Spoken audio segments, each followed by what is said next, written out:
Now, across East Africa, there is a fundamental question that's being tested every single day, the state of the social contract.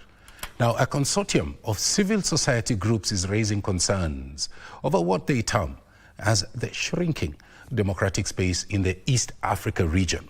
In a new report on the state of civic freedoms in Kenya, Uganda and Tanzania, launched here in Nairobi, Kenya, Tuesday, the organizations claim that the countries continue to record increased repression drive by policy changes and misuse of law. Speaking during the launch of the report, People's Liberation Party leader Martha Karua faulted regional governments normalizing repression and shrinking the fundamental freedoms.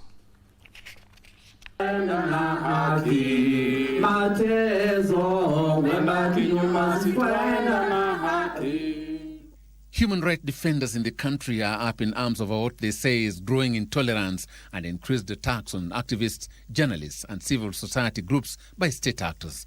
Speaking at the launch of the State of Civic Space report in Nairobi, Sylvia Mbararo from research organization Civicus Monitor said only 39 countries globally now enjoy open civic space, while over 72% of world's population lives under severe restrictions. 80% of the population, based on World Bank data, of African countries south of the Sahara are living in now the worst categories of countries in terms of civic space and in terms of democratic space as well. Violation in terms of Africa south of the Sahara is the detention of journalists. The detention of journalists was covered or documented in 33 out of the 50 countries. People's Liberation Party leader Martha Karua called for regional solidarity, stronger institutions, respect for constitutional rights and protection for civil society actors.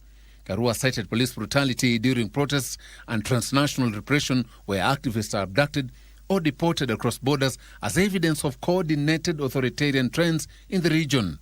Civic freedom is not an abstract concept. It is the air that democracy breathes.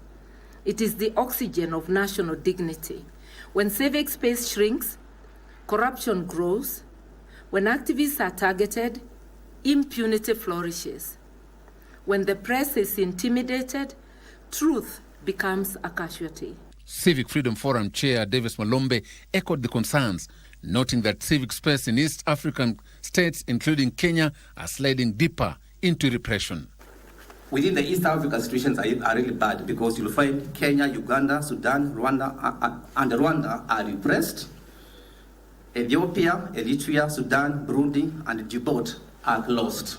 We are wallowing in the state of authoritarianism in Africa.